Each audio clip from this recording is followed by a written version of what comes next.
Hi,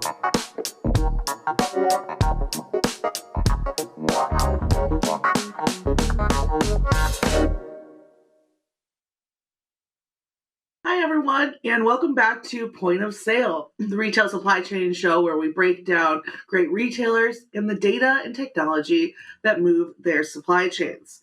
Now, we're going to dive into some really cool information and updates in the GRI, or General Rate Increase environment, here in the second half of the show. We've all seen the news from FedEx recently, and of course, as retailers, this is a huge part of how you go about negotiating and building up your supply chains. But before we do that, we've got some updates from some of our biggest retailers that I figured we'd hit first. And one in particular, and probably one of our favorites, a company that constantly is making the show and making our newsletter as well, is Walmart. Now, Walmart has officially entered the Metaverse. That's right. They are partnering with Roblox. And of course, everyone knows Roblox has about 50 million average daily users. And 2/3 of those are actually under 16, a perfect age group to focus on and recruit when you're looking to sell more in your retail space.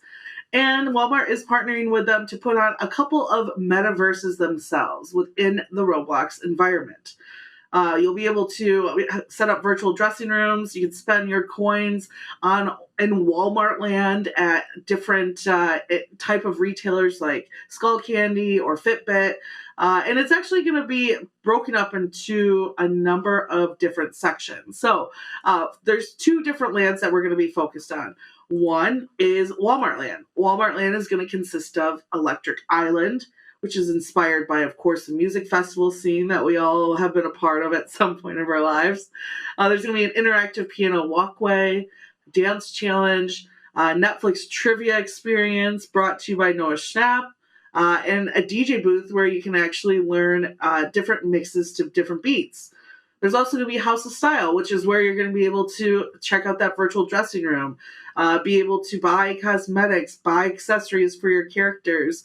Products that will be offered are from companies called AF94, ITK, by Brooklyn and Bailey, Lottie London, Bubble, and many more.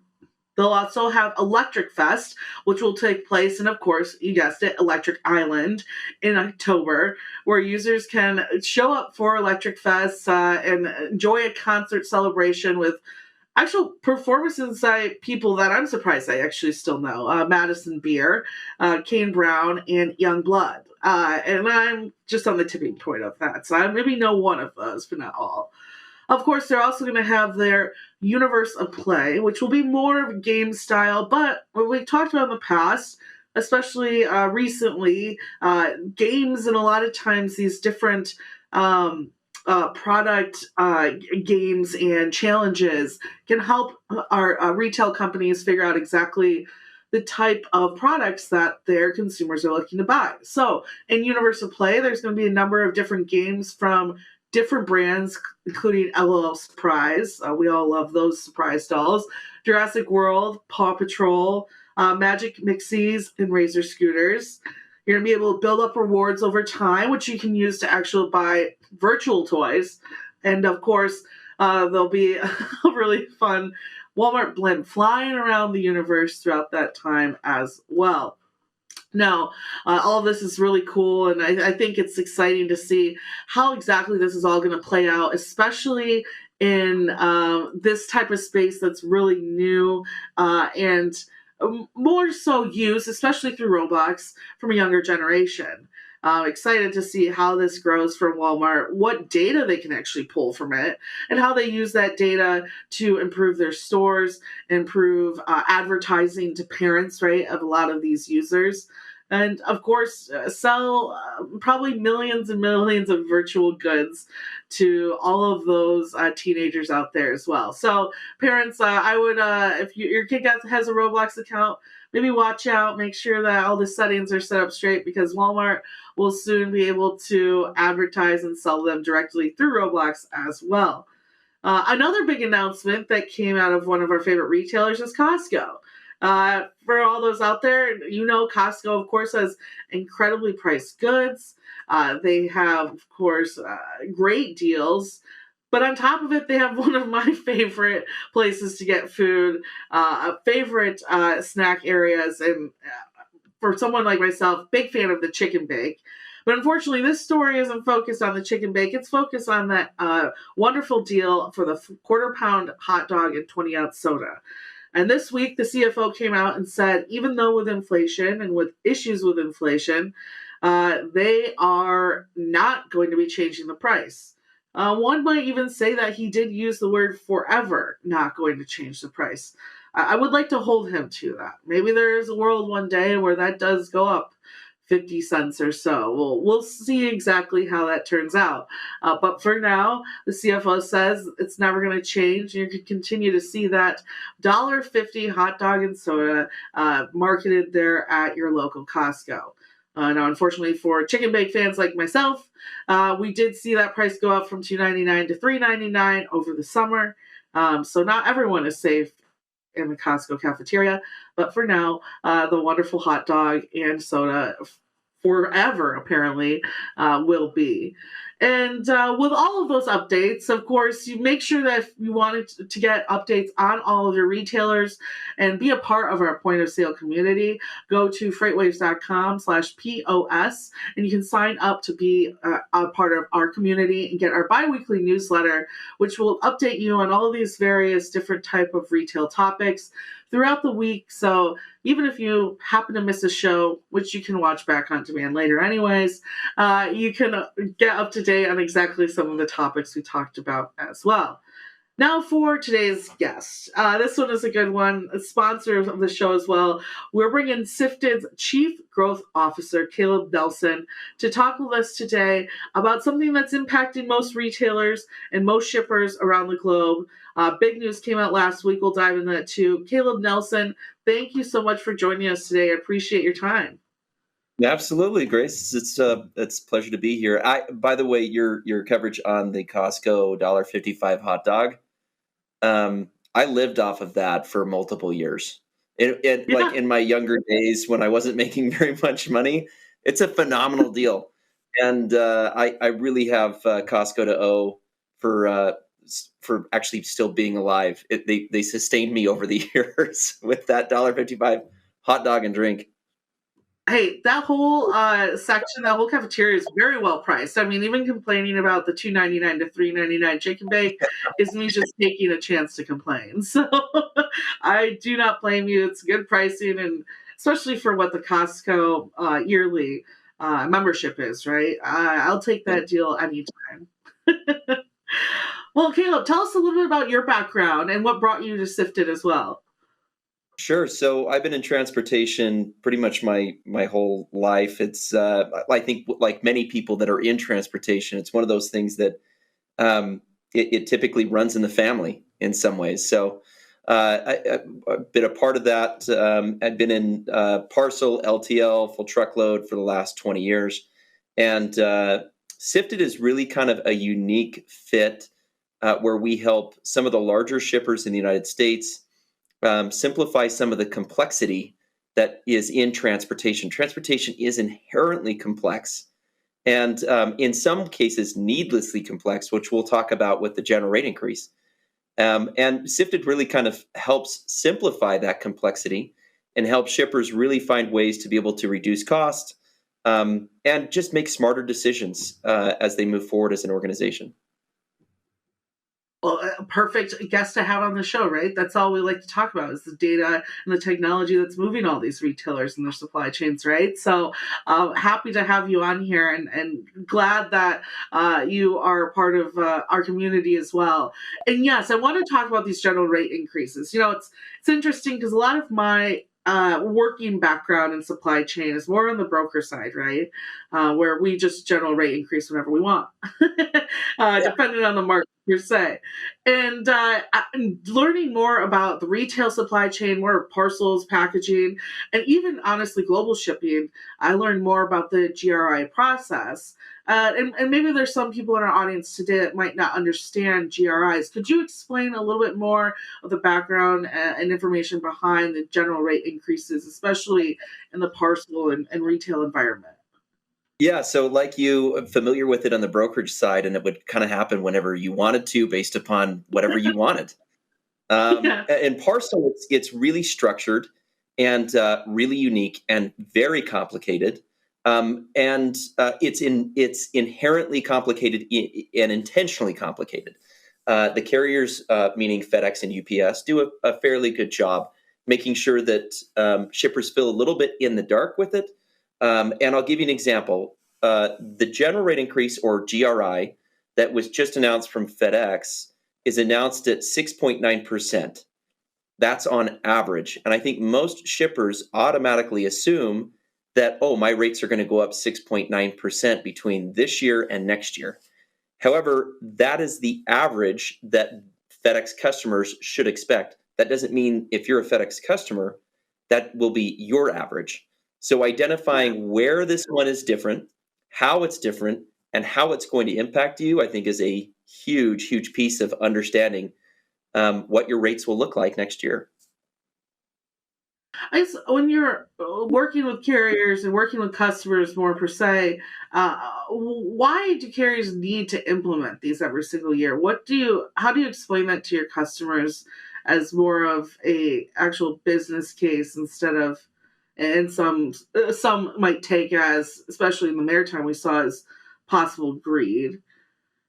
Yeah, so I think it started off as kind of a general way for the carriers to say, look, our costs are increasing. We're expanding as an organization. We're adding new distribution centers, new trucks, new drivers, new airplanes. And in order for us to be able to invest in that infrastructure that you take a part of or take advantage of as you use our services, um, that general rate increase needs to take place in order to kind of justify additional growth. That's still the case now, but I think that the carriers have done a very good job at increasing their margin yields. Um, and Yeah. in FedEx's case, some of their shortcomings are being met by some of the general rate increase changes that have come out with. So FedEx had their earnings release call just recently that indicated that they were missing their quarterly target numbers. And in doing so, we anticipated or kind of thought that they would help compensate by having a very aggressive general rate increase. So the carriers are doing it as a way to maximize profitability on their side. Um, the issue really kind of comes down to the complexity behind it. It's not a simple concept for a lot of shippers to understand. What does that mean for them? For example, we have some customers that are facing a double digit rate increase going into next year, just based off of their shipping profile and where they're shipping, what boxes they're shipping, et cetera. And if you're a retailer or an e-commerce business out there that sells online as well, if you're facing a double digit increase between this year and next year, that is a massive business change that most shippers, I don't think, are totally prepared for right now. Yeah, I don't think anyone would be happy with their supplier in any type of aspect of their business coming up with those double digit increases. And the FedEx news was huge. I'm glad that you brought that up. I feel awful for anyone who had the stock and watched it fall that night. Yeah, Uh, yeah, went off the but cliff. Yeah, definitely off the cliff for sure. Uh, it was, of course, their highest ever. Being in this inflationary period that we're in, were you surprised by that at all? Did that surprise you to see that jump, or was this something with, especially with what you're doing, that maybe you expected? We predicted it, but it doesn't mean that it's not shocking to still see it. I think there's some predictions that you're not happy to see it actually come true, and this is Yeah. one of them. FedEx, I think, has from what we're hearing from our customers. We have 3,000 customers. Some of them, some of the largest shippers in the country are really voicing concern with FedEx, and FedEx themselves have struggled to remain in a extremely profitable state as inflation's happened. They're paying more on a per employee basis, um, and they've, I think, had some struggles since COVID So it doesn't come as a total shock, especially before the earnings release call where they announced that they were missing quarterly targets. We predicted that they were going to use the general rate increase as a lever to pull on their side to say, how can I compensate for some of these losses? And I do think it's reflected in the style of the general rate increase. General rate increases are like taxes. Like, it happens every year, happens around the same time every year. This one is very different just due to the size. This is the largest rate increase on record with FedEx. So it's really interesting to see what they're targeting, and what they're saying in the general rate increase is they only want certain kinds of profitable freight to fit into their network. And if you are sending shipments that are going to residential locations, especially shipments that might be a little bit oversized or don't fit nicely in like a nice kind of 20 by 20 by 20 inch box, you're going to pay substantially more than other shippers are, and that's essentially what they're trying to be able to compensate. Speaking of the fact that some even saw like 20% increases, what specific areas of increases did you really jumped out at you and maybe surprised you more than others? So I think this is kind of an unknown that a lot of shippers don't really fully know, is that the rate increase is not just on the base rate. So you have your base rates from FedEx. The 6.9% is not just on the base rate, but they have also increased a substantial amount of individual fees. And if you happen to be a shipper that ships where you're hitting those particular fees on a regular basis, that's where we're seeing double-digit increases between this year and next year. Some of those fees are additional handling surcharges, so the boxes are a little bit odd-shaped, oversized where they're beyond the carrier's, kind of limitations.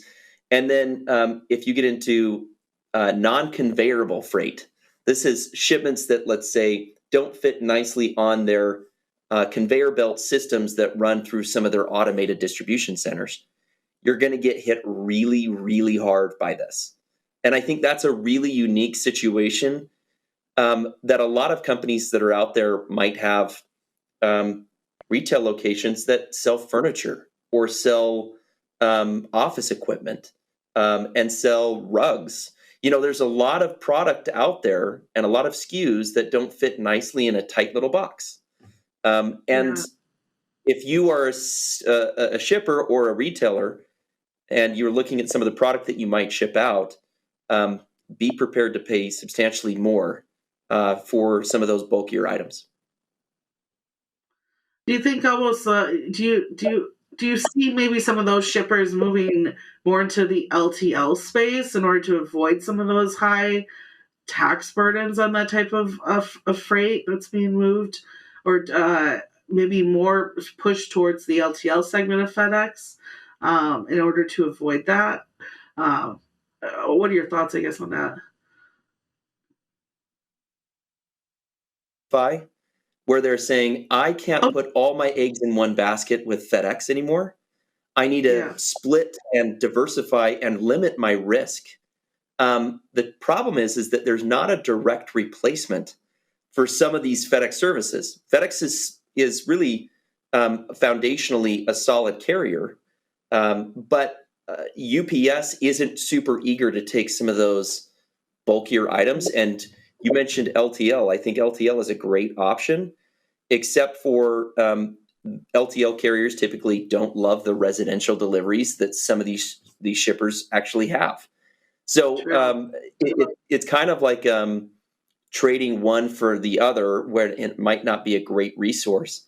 I think that there are a lot of great opportunities for shippers to be able to reduce other areas within their either contract or other inefficiencies within their supply chain or shipping process to help combat this, because I don't think that there is a direct one-for-one replacement. If somebody says, fine, I'm no longer going to ship my bulky items with FedEx, there's not a lot of other carriers out there that are willing to take that right now. True. Speaking of UPS, what are we predicting on their end? Do you think that we'll see the same intense GRI increases, or do you see them being a little bit more competitive in those rates?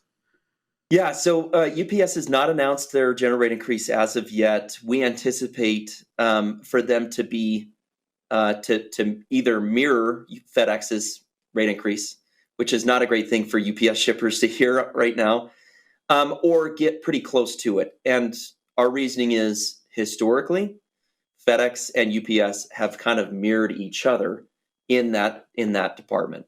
So when one does one, the other one does the same in kind of the same fashion or similar fashion. I bet UPS doesn't go as high as 6.9, but they'll probably be 6.5 or around that. Interesting. Well, how would you work with shippers, and how can shippers start to use better visibility tools to watch and see how those GRIs impact their business overall to hopefully make some better decisions and maybe find different ways to get around those different rate increases too? Yeah, I think it's a great question. I think shippers can oftentimes feel like they don't have a lot of power or control over the general Yeah. rate increase. And they do. They absolutely do. And the trick is really what is in their shipping data. A lot of levers that you can pull if you're a shipper is understanding your shipping data and looking for ways in which you can be a more efficient shipper. A lot of customers tend to focus externally to say, okay, if my rates are going to go up with FedEx, I'm going to go beat up FedEx for better rates in my contract. Um, and although there are definitely areas you can pull levers on in your contractual side of your FedEx agreement, the contract is only one aspect of what makes up your shipping cost. A lot has to do with how you're shipping, choices in which some of those packages are going out, and that happens within the four corners of your office or your building. And understanding, okay, I can pull levers externally. I can also pull levers within my own process that can help combat this increase that I'm facing. I think a lot of shippers out there have an opportunity to start next year off with a rate decrease if they get to work on it now rather than a rate increase. And I think that's a great position for a lot of shippers to be in, but they have to get working on it right now. I love that. And it makes sense, right? Prepare for the next year. And I'm sure there's a lot of changes that need to be made to most of their supply chains, or at least their packaging capabilities, or how their different, whatever the goods they are that they're shipping are sent to the end consumer in order to make that happen. So makes sense. It's a timely event, but it should pay off for them in the long run. Where can people go to reach out to you, Caleb, and learn more about Sifted and talk about the GRI strategies that they're currently working on and facing today? So I think Sifted's a great resource because we're agnostic. We are a great resource based off of what's happening in the marketplace that you can then say, how can I be a better shipper right now? And you're not going to hear a lot of BS from Sifted at all. Sifted.com is a great resource for any shipper to go look at. Because we sit between our customers and their carriers like FedEx and UPS, we're just giving the lay of the land based off of the viewpoint and data that we're seeing.